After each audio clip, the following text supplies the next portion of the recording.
Agar sport bilan shug'ullanmasangiz, IELTSdan baland ball ololmaysiz.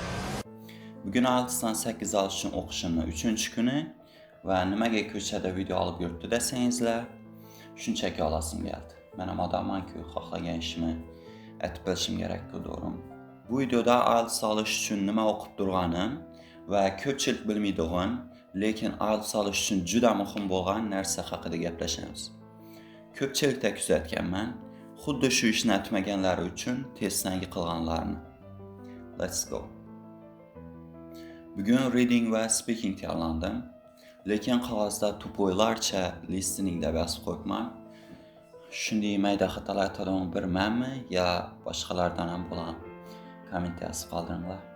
Dim qiziq. Readingdan bir mock test ishladim. 5 minut vaqtim ortiq qoldi va 40 dan 40 to'g'ri topdim. Demak, endi mana nayderman, faqat readingdan. Hech qanday analiz etmadim, chunki xatoim yo'q edi. Agar reading bo'yicha mendan ko'proq o'rganchak bo'lsangizlar, Telegram kanali go. Keyin speaking tayyorlandim, chunki avvalgi testda 6,5 chiqadi va shu sabab overall 7,5 ololmay qoldim. Yarim soat shadowing etdim va shu bahonada YouTube ham ko'rib oldim.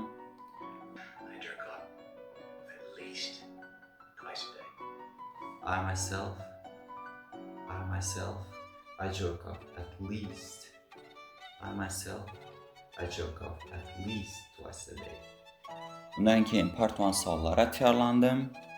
Speaking tayyorlanish shuncha qiyin bo'lmadi, chunki prosta gapirish kerak edi.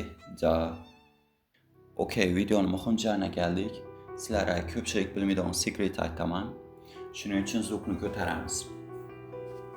Nafaqat IELTS, balki любой bir test uchun o'qib turgan odam sport bilan shug'ullanishi kerak.